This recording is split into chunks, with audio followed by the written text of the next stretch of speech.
हम लोग बाहर से आए हुए हैं, तो हमको कोई पहचानता भी नहीं था, हमको कोई उधार भी नहीं देता था। मुझे याद है मैंने वहाँ से अपने डैड को फ़ोन किया था कि पापा हम अमीर बनने वाले हैं। मैंने 1 साल में बहुत ज़्यादा पैसे कमाए वो टेक्निक को यूज़ करके।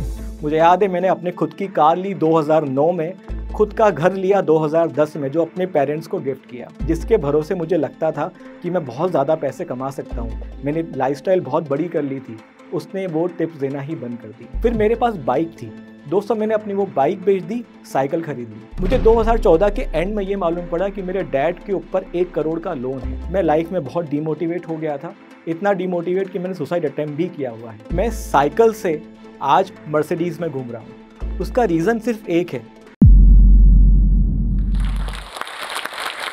दोस्तों, मैं जहाँ भी जाता हूँ लोग मुझसे 2 क्वेश्चन पूछते हैं कि ये एस्ट्रोलॉजी और स्टॉक मार्केट का क्या रिलेशन है, और आपने 12 साल टेक्निकल एनालिसिस किया, उसके बाद आप एस्ट्रोलॉजी पे कैसे आ गए। तो दोस्तों, इन सभी सवालों के जवाब देने मैं आया हूँ जोश टॉक्स पे। मेरा नाम है हर्षुभ शाह, मैं हूँ नागपुर महाराष्ट्र से। दोस्तों, मेरी पढ़ाई जो हुई है वो गवर्नमेंट हिंदी मीडियम स्कूल से हुई है। मैं 10th मेरिट हूँ, 12th में ओपन मेरिट हूँ। उसके बाद मेरे नागपुर के बेस्ट इंजीनियरिंग कॉलेज में मेरा एडमिशन हो गया। लेकिन जैसा मैंने बताया कि मैंने जो इंग्लिश सीखी है, मैंने इंग्लिश सीखी नहीं क्योंकि मेरा हिंदी मीडियम स्कूल था, तो मेरी जो पढ़ाई हुई है हिंदी मीडियम से हुई है। तो जब मैं इंजीनियरिंग में गया तो मैंने देखा जो मेरे साथ स्टूडेंट्स हैं वो सब अच्छे स्कूल से थे, अच्छी इंग्लिश बोल लेते थे। तो कहीं ना कहीं मेरा कॉन्फिडेंस डाउन हो गया, क्योंकि मैं अपने स्कूल में हीरो था, लेकिन जब मैं इंजीनियरिंग कॉलेज में गया वहाँ मैं ज़ीरो हो गया, मेरा कॉन्फिडेंस लो हो गया। और आप बिलीव नहीं करेंगे, मेरे सभी सब्जेक्ट में पेपर बैक आ गए। मैं इंजीनियरिंग में डीसी हो गया। डीसी होने के बाद आप दोस्तों, क्या होता है कि अगर आप फेल हो जाएं तो कोई बड़ी बात नहीं है, लेकिन जो लड़का मेरिट आता है वो फेल हो जाए तो वो दिल पे लगती है, और उससे भी ज़्यादा दिल पे लगती है उनके पेरेंट्स को, क्योंकि उनको इन चीज़ की आदत नहीं है। तो मेरे घर वाले काफ़ी परेशान हो गए कि ये फेल कैसे हो गया। तो मेरे डैड मुझे 2008 में ले गए एक एस्ट्रोलॉजर के पास, मतलब ज्योतिष के पास। उनको मैंने अपना हाथ दिखाया तो उन्होंने मुझे कहा कि आप इंजीनियरिंग नहीं कर पाएंगे। तो मैंने उनको कहा कि मैंने तो आपको बताया भी नहीं कि मैं इंजीनियरिंग कर रहा हूँ। तो उन्होंने मुझसे हंस के कहा कि आपके हाथ में स्टॉक मार्केट है, आपके हाथ में इंजीनियरिंग नहीं है। तो दोस्तों, 2008 में मैंने फर्स्ट टाइम सुना कि स्टॉक मार्केट होता क्या है।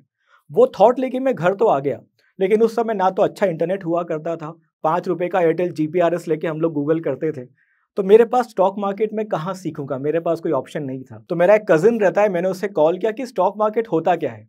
तो मेरे कजिन ने कहा कि बहुत सिंपल है स्टॉक मार्केट, कम दाम पे शेयर लो और महंगे दाम पे बेच दो। तो मैंने बोला यार इसका तो मुझे कुछ भी आइडिया नहीं है। तो उसने बोला टेंशन मत ले, मेरे पास टिप्स आती है, मैं तुझे टिप्स ऑनलाइन भेज दिया करूंगा। उस समय दोस्तों ना व्हाट्सएप था ना कुछ था, उस समय याहू मैसेंजर था। तो मेरा कजिन मुझे फॉरवर्ड करता था, लेकिन मुझे कुछ भी समझ में नहीं आता था। दूसरी बात, टिप्स लेके करूँ भी क्या, मेरे पास पैसे ही नहीं थे। एक अच्छी बात ये थी कि जब मैं इंजीनियरिंग में फेल हो गया था तो सेकेंड ईयर की फीस मेरे अकाउंट में आ गई थी, जो मुझे बैंक वालों को वापस करनी थी। तो 40-50 हज़ार रुपये मेरे पास थे, और वो पैसे से मैंने सोचा कि मैं ट्रेडिंग की शुरुआत करता हूँ। लेकिन 4-5 हज़ार रुपये मैंने लेके एक डीमैट अकाउंट खुलवाया मेरे डैड के नाम से, और उसमें हमने ट्रेडिंग की शुरुआत करी। वो जो कहता था वो मैं करता था, लेकिन वो कभी चला नहीं। मैंने एक चीज़ ऑब्जर्व करी कि जैसे अगर आप कोई भी टिप्स प्रोवाइडर की सर्विस लेते हैं तो आपको वो कहेंगे कि ये स्टॉक को आप बाय करें, टारगेट 1, टारगेट 2, टारगेट 3 ये रहेगा, और एक स्टॉप लॉस रहेगा। मैंने कभी ये देखा कि कभी टारगेट 1 आ रहा है लेकिन कभी नहीं भी आ रहा है, मतलब प्रोबेबिलिटी 50-50% थी। तो मुझे कुछ मज़ा नहीं आया, मैंने उसके टिप्स देखना बंद कर दिया। फिर मैंने सोचा क्यों ना मैं स्टॉक मार्केट सीखूं। तो मेरा एक फ्रेंड रहता है मुंबई में, मैंने उसे कॉल किया कि मुझे कोई अच्छा इंस्टीट्यूट बता कि जहां मैं स्टॉक मार्केट को सीख सकूं। तो उसने कहा कि मुंबई में 2 दिनों का वर्कशॉप हो रहा है, वो तो अटेंड कर ले। उस समय उसकी फीस थी 12,000 रुपये। दोस्तों, उस समय 12,000 रुपये मतलब मेरे लिए आज के 12 लाख रुपए थे, क्योंकि हमारी फाइनेंशियल कंडीशन बहुत ख़राब थी। मेरे डैड ने इतने सारे बिजनेस किए हैं, और डैड बाहर जाते थे और वो जब शाम को वापस आते थे कलेक्शन करके, अपना जॉब करके, तो थोड़े बहुत पैसे उनके पास हुआ करते थे। वही पैसे लेके हम लोग शॉप में जाते थे किराने की, क्योंकि हम नागपुर में हैं, हम लोग बाहर से आए हुए हैं, तो हमको कोई पहचानता भी नहीं था, हमको कोई उधार भी नहीं देता था। तो थोड़े पैसे देने के बाद किराना आता था, घर में खाना बनता था, हम वो खाना खाते थे। तो दोस्तों, 12,000 रुपये मेरे लिए बहुत बड़ी बात थी। वो 12,000 रुपये लेके, जो मेरे पास, आपको कहा मैंने इंजीनियरिंग से मेरे पास वापस आ गए थे, वो लेके मैं मुंबई गया। मैंने 2 दिनों का वहाँ पे कोर्स किया। वहाँ से मैंने फर्स्ट टाइम सीखा कि कैंडल स्टिक क्या होता है, मूविंग एवरेज क्या होता है। और वहाँ पे जैसे आप कोई भी सेमिनार में जाते हैं, आपको काफ़ी मोटिवेट कर देते हैं। तो मुझे काफ़ी मोटिवेट कर दिया, मुझे लगा कि अब मैं बहुत पैसा कमा सकता हूँ। मुझे याद है मैंने वहाँ से अपने डैड को फ़ोन किया था कि पापा हम अमीर बनने वाले हैं। और वो सपने लेके मैं नागपुर आ गया। थोड़े बहुत पैसे जो थे 15-20 हज़ार रुपये और मैंने वहाँ से निकाले जो मेरे पास इंजीनियरिंग के थे। मैंने ट्रेडिंग शुरू करी और दोस्तों 1 महीने के बाद वापस वो पैसे पूरे तबाह हो चुके। फिर मैंने सोचा अब मैं क्या करूँ? तो मैं ऐसे ही अपने कंप्यूटर के सामने, जो मेरे पास एक छोटा-सा सेकंड हैंड कंप्यूटर था, वहाँ पे मैं बैठा था। मैंने एक चीज़ ऑब्ज़र्व करी, मैंने याहू मैसेंजर की हिस्ट्री निकालना शुरू किया और हिस्ट्री में मैंने एक पॉइंट ये नोटिस किया कि जभी भी वो स्टॉक्स देते हैं, जैसे फॉर एग्ज़ाम्पल वो कह रहे हैं कि ₹1000 पे ये बाय करें और उसका टारगेट होगा 1030। तो मेरे पास है ना, जब मैंने मुंबई से कोर्स किया था, तो मेरे पास एक सॉफ्टवेयर उन्होंने मुझे 1 साल के लिए फ्री दिया था, चार्टिंग सॉफ्टवेयर। दोस्तों अभी आपको चार्टिंग सॉफ्टवेयर बहुत ईज़िली हर जगह दिख जाते हैं, लेकिन 2008 में चार्टिंग सॉफ्टवेयर होना बहुत बड़ी बात हुआ करती थी। मेरे पास 1 साल का फ्री सब्सक्रिप्शन था, तो मैंने क्या किया, जो भी हिस्ट्री वो याहू मैसेंजर की थी, वो चार्ट पे देखना शुरू किया। मैंने देखा ये स्टॉक जाता कहाँ तक है उनके देने के बाद। तो मैंने ये देखा कि जैसे उनका टारगेट है 1000 पे लो, 1030 का टारगेट बने, मैंने देखा ये कभी नहीं आ रहा है। लेकिन 0.8 और 1% तक का वो टारगेट दे रहा था। जैसे फॉर एग्जांपल ₹1000 का स्टॉक है, उसका 0.8% हो गया ₹8, 1% हो गया ₹10। तो अगर मैं ₹1000 पे बाय कर रहा हूँ तो 1008 और 1010 जा ही रहा था, लेकिन 1030 कभी नहीं जा रहा था। एक्चुअली मेरे डैड गुजराती हैं और मेरी मॉम है मारवाड़ी, तो आप मेरा कॉम्बिनेशन समझ सकते हैं कि मैं गुज्जू भी हूँ और माड़ू भी हूँ। तो ये जो दिमाग, ये जो भी ऑब्जर्वेशन है, मैंने खुद देखा कि ये बहुत बढ़िया चल रहा है। फिर मैंने पूरी हिस्ट्री चेक करी, 6 महीने की जो हिस्ट्री थी, जो मेरे कज़िन ने मुझे भेजी थी। मैंने देखा 90% से ज़्यादा 0.8 और 1% के टारगेट हिट हो रहे हैं। ये मैंने देखने के बाद मुझे लगा कि अब मुझे अपनी ट्रेडिंग शुरू करना चाहिए। लेकिन दोस्तों मेरे पास फिर पैसे नहीं थे। फिर मैंने अपने एक फ्रेंड को बोला और उसको कहा कि यार मेरे पास तो पैसे नहीं हैं, एक काम कर, तू मेरे साथ आ जा, थोड़े पैसे हम लगाते हैं और तू पहले डेमो देख ले, मैं तेरे को 6-7 दिन देता हूँ, अगर तेरे को लगता है कि सच में हम पैसा कमा सकते हैं तो हम काम करेंगे। उसको मैंने डेमो दिया, उसको काफ़ी अच्छा लगा, उसने फिर निवेश किया और उसके बाद दोस्तों मैं रुका नहीं। मैंने 1 साल में बहुत ज़्यादा पैसे कमाए वो टेक्निक को यूज़ करके। मुझे याद है मैंने अपने खुद की कार ली 2009 में, खुद का घर लिया 2010 में, जो अपने मैंने पेरेंट्स को गिफ्ट किया। उसके बाद दोस्तों मैंने अपनी पूरी लाइफ़स्टाइल ही चेंज कर दी। कहाँ मैं एकदम परेशान हुआ करता था और अभी मैं कहाँ बहुत अच्छी लाइफ़स्टाइल जीने लग गया, ब्रांडेड कपड़े पहनने लग गया। दोस्तों में मेरी धाक जमने लग गई, रिलेटिव मुझसे खुश होना शुरू हो गए। जो लड़का पहले टॉपर था, उसके बाद वो फेल्योर हुआ, आज वो फिर सबकी नज़र में हीरो बन चुका था। लेकिन दोस्तों ये सब स्टोरी तो आपने हर जगह सुनी होगी, स्टॉक मार्केट सक्सेसफुल होने वाली। लेकिन मेरी नसीब में कुछ और ही लिखा था। 2011 में मुझे लगा कि जब सब कुछ अच्छा चल रहा है, तब मुझे वो टिप्स आना बंद हो गई।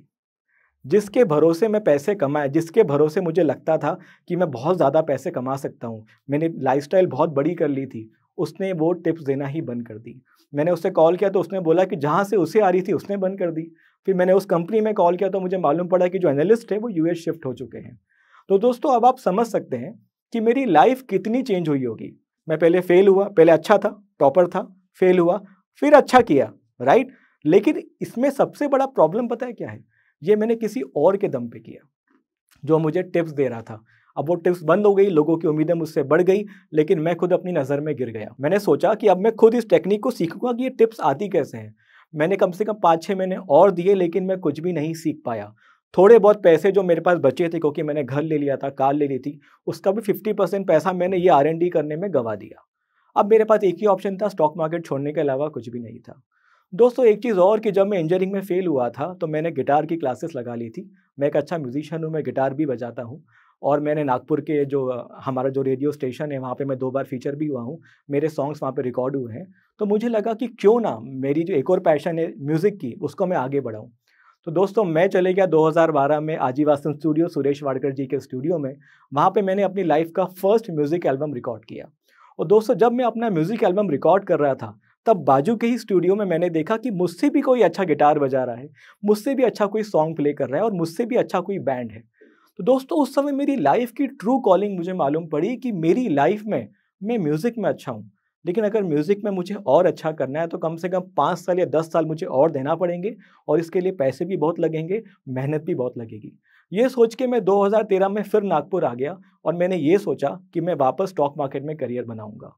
2013 से 2014 मैंने 2 साल अपनी फैमिली से ये प्रॉमिस लिया कि आप मुझे 2 साल दे दीजिए, मुझे कुछ मत बताइएगा, मैं सिर्फ स्टॉक मार्केट करना चाहता हूँ। मेरे डैड और मेरी मॉम ने मुझे कहा, ठीक है, तूने पहले भी स्टॉक मार्केट में अच्छा किया है, हम तुझे 2 साल देते हैं।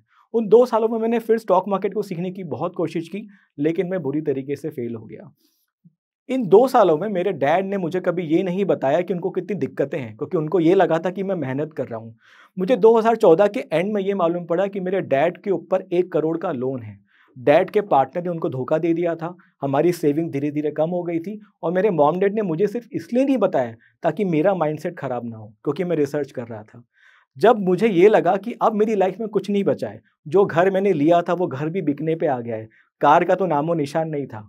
तब मैंने सोचा कि अब मेरी लाइफ़ में कुछ नहीं है। मैं लाइफ़ में बहुत डिमोटिवेट हो गया था, इतना डिमोटिवेट कि मैंने सुसाइड अटेम्प्ट भी किया हुआ है। ये बोलने में मुझे शर्म आती है दोस्तों, मैं चाहता हूँ आप लोग ऐसा कभी ना करें, लेकिन मैं वो भी कर चुका हूँ। लेकिन इसका मुझे सबसे बड़ा फ़ायदा भी हुआ। वो फ़ायदा ये हुआ कि 2015 में जब मैंने ये चीज़ करी, तो मेरे एक दोस्त ने मुझे अपनी एक हार्ड डिस्क दी। उस हार्ड डिस्क में संदीप माहेश्वरी के वीडियोज़ थे और वो वीडियोज़ मैंने एक ऐसे ही देखा, उन्होंने इस वीडियो में कहा आसान है। मैंने बोला ये क्या बंदा है जो बोल रहा है आसान है, क्योंकि मैं अपनी लाइफ़ में बहुत डिमोटिवेटेड था। उन्होंने कहा आसान है तो मैंने भी सोच लिया आसान है। फिर मैंने उनके सब वीडियोज़ देखे। फिर मेरे पास बाइक थी। दोस्तों मैंने अपनी वो बाइक बेच दी, साइकिल खरीद ली। मैंने अपने आप को ये कह दिया कि लाइफ़ में कुछ भी हो जाए, मेरे पास एटलीस्ट साइकिल तो रहेगी ना। कुछ ना रहे, साइकिल में 2 रुपए की हवा तो भरा के जीवन जी सकता हूँ। मैंने अपनी लाइफ़स्टाइल को बहुत गिरा लिया। ये सोच लिया कि 20 या 30 रुपए में रोज़ गुज़ारा करना है। मैं कुछ भी कपड़े पहन लूँगा, कुछ फ़र्क नहीं पड़ने वाला इस चीज़ से, लेकिन मुझे इस दलदल से निकलना है। क्योंकि संदीप माहेश्वरी ने एक चीज़ कही थी कि आपकी लाइफ़ आपके हाथ में है, कोई और आपको बचाने नहीं आने वाला। दोस्तों हमारे घर में फ़ैन होता है, फ़ैन की 3 ब्लेड होती है। मैंने उन तीनों ब्लेड पे लिख दिया आसान। तो जब भी फ़ैन घूम रहा है तो मुझे दिख रहा है आसान है। राइट? मैंने अपने मोबाइल में अलार्म लगाना शुरू कर दिए, जिसमें हर 2 घंटे में ये बज रहा था कि you can do it, you can do it, you can do it. मेरा छोटा-सा रूम था, हर रूम में मैंने छोटे-छोटे कटआउट्स लगा दिए जिसमें ये लिखा है कि you can crack stock market, you can win in stock market, you can do anything. इतना मोटिवेशन किया। उसके अलावा दोस्तों अगर आप मेरा फेसबुक चेक करेंगे, 2008 से 2019 तक, 2008 से कह रहा हूँ, 2008 से लेके 2019 तक मैंने डेली एक पॉजिटिव कोट वहाँ पे डाला हुआ है। क्यों? ये अपने आप के लिए। जो संदीप माहेश्वरी ने और कहा, मैं दिन में 1 घंटा रोज़ पॉजिटिव कोट्स ढूँढता था कि मैं क्या डालूँ आज के दिन। उससे ये हुआ कि मेरी एनर्जी जो थी पॉजिटिव होने की बहुत ज़्यादा बढ़ गई। फिर उसके बाद मैंने सोचा कि मैं इतना मोटिवेटेड हूँ, मैंने बहुत टाइम जो दिया सिर्फ कंप्यूटर को दिया। दोस्तों मैं कॉलेज में फेल हो चुका हूँ, मुझे नहीं पता फॉर्मल एजुकेशन कैसे ली जाती है। मेरे पास एक ही ऑप्शन था, वो था इंटरनेट। तो मैंने क्या किया, अपना कंप्यूटर लिया, अपने आप को रूम में बंद कर दिया और सोचा मैं खुद ही निकालूंगा कि ये स्टॉक ऊपर नीचे कैसे होता है। मैंने कोई बुक्स नहीं पढ़ी, ना मैं बुक्स में बिलीव करता हूँ। मैंने चार्ट्स को देखना शुरू किया, कैंडल्स को देखना शुरू किया और ये देखा कि अगर कोई प्राइस गिर रहा है तो वो क्यों गिर रहा है, अगर वो वहीं से ऊपर जा रहा है तो क्यों जा रहा है। इसकी मैंने पकड़ बनाना शुरू किया। तो मुझे एक स्ट्रेटेजी मालूम पड़ी। वो स्ट्रेटेजी थी 15 मिनट हाई लो की कैंडल। उसका मैंने एक लॉजिक ये निकाला कि अगर 15 मिनट की कोई कैंडल बनती है, उसका अगर हाई मार्क कर लो, उसका लो भी मार्क कर लो। अगर इसके हाई के ऊपर मार्केट जाता है और उसी दिन उसके लो के नीचे भी मार्केट आता है, मतलब मार्केट ऊपर गया और मार्केट नीचे भी आया, मतलब ये दिन मार्केट कैसा रहा, ऊपर नीचे हुआ है, वोलेटाइल रहा है। तो मैंने लॉजिक ये निकाला, जिस भी दिन ऐसा होगा उसका नेक्स्ट डे होगा ट्रेंडिंग, मतलब मार्केट या तो ऊपर जाएगा या तो फिर नीचे आएगा। तो नेक्स्ट डे में क्या करता था, पहली कैंडल बनने का वेट करता था, उसके 15 मिनट के ऊपर बाय करता था, 15 मिनट के लो के नीचे सेल करता था। ये स्ट्रेटेजी मैंने बनाई। अब बनाने के बाद वापस मेरे पास पैसे नहीं थे। फिर मेरे डैड के फ्रेंड थे, मैंने उन्हें कहा कि मेरे पास एक स्ट्रेटेजी है, मैं आपको डेमो देता हूँ। तो उन्होंने कहा ठीक है, उन्होंने फिर पैसे लगाए, हमने फिर पैसे कमाए।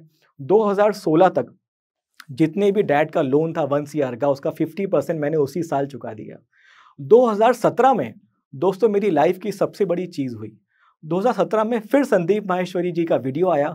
उन्होंने एक चीज़ कही, how to make career on YouTube. मुझे याद है 20 फरवरी 2017 को उनका ये वीडियो आया था कि अगर आप में कोई भी टैलेंट है आप यूट्यूब पे डाल दो। तो मैंने सोचा मेरे में क्या टैलेंट है, मेरे में तो स्टॉक मार्केट का ही टैलेंट है। और दोस्तों मैंने सोचा चलो स्टॉक मार्केट का यूट्यूब चैनल शुरू करते हैं। 2017 में सिर्फ 3 चैनल थे स्टॉक मार्केट के। उसमें से एक चैनल था जो सिर्फ बेसिक्स बता रहा था, एक चैनल फंडामेंटल बता रहा था। मैंने सोचा चलो मैं भी शुरू करता हूँ। तो मैंने अपनी लाइफ का फर्स्ट चैनल शुरू किया यूट्यूब पे, इम्पल्स टेक्निकल के नाम से 2017 में। और मेरा वीडियो 4 दिनों के अंदर ही वायरल हो गया, जो मैंने फर्स्ट वीडियो बनाया था। मुझे याद है 4 दिनों के अंदर हमने 60,000 व्यूज़ लाए थे, जो 2017 में बहुत ज़्यादा थे। इवन लॉन्च करने के 6 महीने के बाद 50,000 सब्सक्राइबर मेरे यूट्यूब चैनल पे आ चुके थे। दोस्तों होता क्या है, यूट्यूब पे कोई वीडियो आता है तो लोगों के कमेंट्स आते हैं। तो लोगों के कमेंट्स इतने प्यार वाले थे कि लोग हमारी स्ट्रेटेजी का वेट करते थे, क्योंकि सब लोग बिगिनर वाले वीडियो बना रहे थे। और मैं बना रहा था स्ट्रेटेजी वाले वीडियो। जैसे मैंने आपको बताया 15 मिनट की हाई लो, मैंने 15 मिनट की कॉन्सेप्ट के ऊपर ही कम से कम 28 वीडियो बनाए कि, और ये इसलिए बनाए क्योंकि लोग डिमांड करते थे। उसके चक्कर में मैं रात को 2-2 बजे तक अपने ऑफिस में रहता था, कंप्यूटर के सामने स्ट्रेटेजी निकालता था, बैक टेस्ट करता था और उसका वीडियो बना के यूट्यूब पर डालता था। दोस्तों, मैंने अपना यूट्यूब चैनल कभी मोनेटाइज नहीं किया, सिर्फ ये देखा कि मैं लोगों को क्या दे सकता हूँ। संदीप माहेश्वरी ने एक ही चीज़ मेरे दिमाग में डाली थी कि पावर ऑफ शेयरिंग। मुझे लगा अगर मुझ में कोई टैलेंट है मैं शेयर करूँगा, मैंने वो शेयर किया। उसका ये फल हुआ कि दोस्तों 2018 में जब मैं पुणे गया, मैंने फेसबुक पे स्टेटस डाला कि आई एम इन पुणे, और जैसे ही मैंने वो डाला 70 लोग मुझसे 2 घंटे के अंदर मिलने आ गए। वो मेरी लाइफ का सबसे बड़ा चेंजिंग मोमेंट था। मुझे नहीं पता था कि इसको मीटअप कहते हैं, मुझे नहीं पता था इनको फैंस कहते हैं, मुझे कुछ भी नहीं पता था। वो लोग जब मिले तो मुझे लगा ये तो बहुत प्यार मिल रहा है। इसी प्यार को लेके हमने पूरे इंडिया का टूर किया। हमने 28 जो यहाँ पे सिटी है वहाँ पे टूर किया 2018 में। बहुत प्यार मिला, काम भी बहुत बढ़िया चल रहा था। उसके बाद दोस्तों मेरी 2019 में शादी हुई। शादी के लिए भी दोस्तों मेरा एक बहुत ही क्लियर कॉन्सेप्ट है। मैंने अपने दिमाग में हमेशा एक चीज़ बताई कि मैं शादी तभी करूँगा जब मैं फाइनेंशियली फ्री हो जाऊँ। इसलिए मेरी शादी 32 साल की उम्र में हुई, और तब मैंने वो शादी इसलिए करी क्योंकि मुझे ऐसा लगता है कि अगर आप किसी पार्टनर को अपनी लाइफ में ला रहे हो, तो अगर कुछ लाइफ में हो जाए तो आपकी लाइफ स्टेबल होना चाहिए। दोस्तों, स्टॉक मार्केट एक ऐसा बिजनेस है, अगर आप किसी को कहोगे ना कि आप स्टॉक मार्केट में काम करते तो कोई आपको लड़की भी नहीं देगा। तो पहले आपको अपने आप को प्रूफ करना है, फाइनेंशियली स्टेबल करना आना चाहिए, उसके बाद आप ये सब कर सकते हैं। तो 2019 से मेरी शादी हुई, 2020 में मुझे बच्चा हो गया। तो 2019 से ही मेरा यूट्यूब चैनल से कनेक्शन टूट गया क्योंकि मैं बिजी हो गया अपनी लाइफ में, और 2020 में मैं कोविड आ गया। कोविड होने के बाद मैं एक नए घर में शिफ्ट हो गया। दोस्तों, अभी तक एस्ट्रोलॉजी की शुरुआत नहीं हुई है। अब आते हैं एस्ट्रोलॉजी के पार्ट पे। दोस्तों, 2020 में सिंगापुर में एक समिट हुआ जिसमें मुझे बुलाया गया, और वहाँ पे मेरा जो वीडियो था, इंडिया से 3 लोग आए थे और बाकी बहुत लोग थे। मेरे वीडियो पे हाईएस्ट इंप्रेशंस आए थे। तो वहाँ का जो कोऑर्डिनेटर था, जो मेन फिलिप था, उन्होंने मुझे कहा और उन्होंने मुझे बुलाया कि यार हर्षुप, तुम्हारे वीडियो पे बहुत ज़्यादा व्यू आए, तुमसे लोग बहुत प्यार करते हैं, तो मुझे ये बताओ यार कि तुम्हारी शुरुआत कैसे हुई। तो मैंने फिलिप को कहा, यार फिलिप, मेरी तो शुरुआत 2008 में हुई थी, मैं तो हाथ दिखाने गया था, फेल हो गया था। तो फिलिप मुझे देखा और थोड़ा हंसने लग गया। तो यार वो बात है ना, मेरे दिल पे चुभ गई। देखिए, 2 टाइप की बातें आपके दिल पे चुभती है। एक तो यार लोग, जब मैं किसी को कहता हूँ कि मैंने शेयर बाजार से पैसा कमाया, तो लोग बोलते हैं ये तो स्कैमर ही होगा, इसने कोई पैसा ऐसा नहीं कमाया, सब ऐसी बात कर रहा है। वो चीज़ मुझे पता है कि मैंने पैसा कमाया, वो कॉन्फिडेंस आप मेरी आंखों में देख सकते हैं। लेकिन वो चुभता कब है, जब लोग बिलीव नहीं करते हैं। दूसरी बात, यहाँ पे लोग हंसते हैं कि शेयर बाजार में पैसा नहीं बनता है। ये सेम हंसी मैंने देखी जब एस्ट्रोलॉजी की बात होती है। फिलिप की नज़रों में देखी, बाकी लोगों की नज़रों में देखी। तो मैंने सोचा क्यों ना एस्ट्रोलॉजी पे रिसर्च की जाए। तो मैंने 2020 में फर्स्ट टाइम गूगल पे टाइप किया व्हाट इज एस्ट्रोलॉजी। फिर मुझे मालूम पड़ा कि एस्ट्रोलॉजी ऐसी नहीं होती कि हाँ, मैं हाथ देख के नहीं बताता कि आपका भविष्य क्या होगा या कुंडली देखता हूँ। इसको कहते हैं फाइनेंशियल एस्ट्रोलॉजी, जो स्टॉक मार्केट में आप इसको इम्प्लीमेंट कर सकते हैं। फिर मुझे मालूम पड़ा WD गान के बारे में, मुझे मालूम पड़ा बहुत से ऐसे कॉन्सेप्ट के बारे में जिससे आप प्लैनेट के थ्रू मार्केट को प्रेडिक्ट कर सकते हैं। तो सर, मुझे पता है आप हाथ में पॉपकॉर्न लेके शायद इस वीडियो को देख रहे होंगे और आपको हंसी आ रही होगी, लेकिन मैं आपको एक चीज़ बता दूं, हंसी मुझे भी आती थी अगर कोई एस्ट्रोलॉजी की बात पहले करता तो, कि यार ये एस्ट्रोलॉजी स्टॉक मार्केट में कैसे काम कर सकती है। लेकिन दोस्तों, जब मैंने खुद रिसर्च करी और मैंने ये देखा कि ये सच में चल रहा है, तब मुझे लगा यार मैंने 12 साल टेक्निकल एनालिसिस को क्यों दिए, राइट। तो यहाँ पे मेरी शुरुआत हो गई एस्ट्रोलॉजी से। उसके बाद मेरे तो यूट्यूब बंद कर चुका था, मैंने सोचा चलिए लोगों को बताते हैं। तो मैंने इंस्टाग्राम 2020 में शुरू किया। इंस्टाग्राम पे मेरे 1000 सब्सक्राइबर थे 2020 में। मैंने प्रेडिक्शन वीडियो डालना शुरू कर दिया कि निफ्टी इस दिन गिर जाएगा, निफ्टी इस दिन भाग जाएगा, बिटकॉइन इस दिन गिर जाएगा, ये शेयर में इस दिन हो जाएगा, इस दिन ये होगा, इस दिन वो होगा। ऐसे बहुत सारे वीडियो बनाए, और वो वीडियो में जब बनाने लगा वो वीडियो वायरल होना शुरू हो गए। मेरा इंस्टाग्राम मेरे ख्याल से 1000 से 1 लाख होने में कुछ 9 महीने लगे होंगे। 2021 में इंस्टाग्राम भी काफ़ी अच्छा ग्रो हो गया, और वहाँ भी मैंने कभी कोई पेड प्रमोशन नहीं किया, कुछ नहीं किया। एक ही चीज़, ये बिलीफ लोगों के अंदर डालना है कि एस्ट्रोलॉजी काम करती है। मुझे पता है दोस्तों, आप लोगों को बिलीव नहीं होगा, तो अगर आपको बिलीव करना है तो आप एक काम करें, मेरे इंस्टाग्राम पे जाइए, जितने भी वीडियोस हैं पेपर पेन लेके बैठिए, डेट के साथ चेक करिए कि मैंने कब क्या बोला है, चार्ट्स पे जाके चेक करिए, कहीं मैं गलत भी तो हो सकता हूँ। सबसे पहले कोई भी इन्फ्लुएंसर को ऑनलाइन बिलीव मत करिए, मैं तो बोलता हूँ अपने आप ही बिलीव मत करिए, क्योंकि ये सब्जेक्ट ही ऐसा है एस्ट्रोलॉजी, यहाँ पे अंधविश्वास इसको लोग मानते हैं। तो अगर आपको मुझ पर शक करना है, मुझे ट्रोल करना है, यू आर ऑलवेज वेलकम, लेकिन उसके पहले मेरी रिसर्च को एक बार देख लीजिए। मैंने जो जो चीज़ें आज तक बोली है 95% वही चीज़ें हुई है, क्योंकि दोस्तों मुझे ऐसा लगता है कि जहाँ पे टेक्निकल एनालिसिस खत्म होता है वहीं से एस्ट्रोलॉजी शुरू होती है। टेक्निकल एनालिसिस में आप कभी भी टाइम को प्रेडिक्ट नहीं कर सकते। फाइनेंशियल एस्ट्रोलॉजी में हम लोग टाइम के साथ बताते हैं, डेज के साथ बताते हैं कि इस टाइम पे ये सब चीज़ें होगी। जैसे हम लोग इंट्राडे में रिवर्सल टाइम निकालते हैं कि इस टाइम पे इस दिन मार्केट घूम जाएगा और 85% चांसेस होते हैं मार्केट वहीं से घूमता है। लेकिन दोस्तों इन चीज़ों का मज़ा तभी है जब आप इसको खुद एक्सपीरियंस करें, क्योंकि ऐसा कहा जाता है ना, जब तक आपके सामने वो चीज़ नहीं आती तब तक वो दिल नहीं मानता। तो वो दिल तभी मानेगा जब आप इसको टाइम देंगे। अगर आप इसको टाइम देंगे तो मेरे को लगता है ज़रूर आप इस चीज़ को मानेंगे। तो दोस्तों ये मेरी टॉक का एक ही सारांश है, वो ये है कि मैं साइकिल से आज मर्सिडीज़ में घूम रहा हूँ। उसका रीज़न सिर्फ एक है, वो है मेरी एक ललक सीखने की और ये चीज़ एक्सेप्ट करने की कि टेक्निकल एनालिसिस के बियॉन्ड भी कोई साइंस है। मैं इतना फाइनेंशियली फ्री हूँ कि अगर आप मेरे इंस्टाग्राम पे जाए तो मैं पोस्ट भी नहीं डाल रहा हूँ। मैं ट्विटर से निकल चुका हूँ, मैं इंस्टाग्राम भी धीरे धीरे बंद करने वाला हूँ, क्योंकि मुझे लगता है कि लाइफ में एक टाइम आने के बाद आपको अपनी लाइफ जीना चाहिए। लेकिन आप ये बातें तभी कर सकते हैं जब आप एक लाइफ में अच्छे मुकाम पे पहुंच जाए, और वो अच्छे मुकाम पे पहुंचने के लिए मुझे लगता है कि एक आपको डोर मिलना ज़रूरी है, और वो डोर एक ही है जिससे मेरी लाइफ बदली, वो है फाइनेंशियल एस्ट्रोलॉजी। तो फाइनेंशियल एस्ट्रोलॉजी ने तो मेरी लाइफ काफ़ी चेंज करी है। आप भी अपनी लाइफ अगर चेंज करना चाहते हैं तो गूगल करना ना भूलें। Thank you so much. अगर आप इस टॉक के एंड तक पहुंच चुके हैं तो मैं आपको जोश टॉक्स का एक दूसरा रूप भी दिखाना चाहता हूं, जिससे मैं काफ़ी देर से जुड़ा हुआ हूं और मुझे बहुत बहुत ज़्यादा पसंद है कि वो क्या कर रहे हैं। जोश टॉक्स ने एक नया ऐप लॉन्च किया है जिसका नाम है जोश स्किल्स। अब वो नया नहीं रहा, काफ़ी टाइम से है, लाखों लोग उसको अब यूज़ करते हैं। और जोश स्किल्स पे आप अपनी ज़िंदगी के लिए कोर्सेज ढूंढ सकते हैं। वो कोर्स नहीं जो आपको physics, chemistry, commerce, business studies पढ़ाएंगे, वो कोर्सेज जो आपकी जिंदगी में आपको कैसे जीना चाहिए वो सिखाएंगे। मैंने खुद जो स्किल्स पे बहुत सारे कोर्सेज बनाए हैं, पब्लिक स्पीकिंग पे, इमोशनल क्राइसिस कैसे हैंडल किया जाए, अपनी पर्सनालिटी कैसे डेवलप की जाए। हर एक कोर्स में डेली क्विजेज हैं, एक्सरसाइजेज हैं, एक बहुत ही खूबसूरत कम्युनिटी है जो आपको सपोर्ट करेगी, आपको इनकरेज करेगी। आज ही डाउनलोड करें जोश स्किल्स का ऐप और उनके कोर्सेज एक्सप्लोर करके अपनी जिंदगी को आगे बढ़ाएं।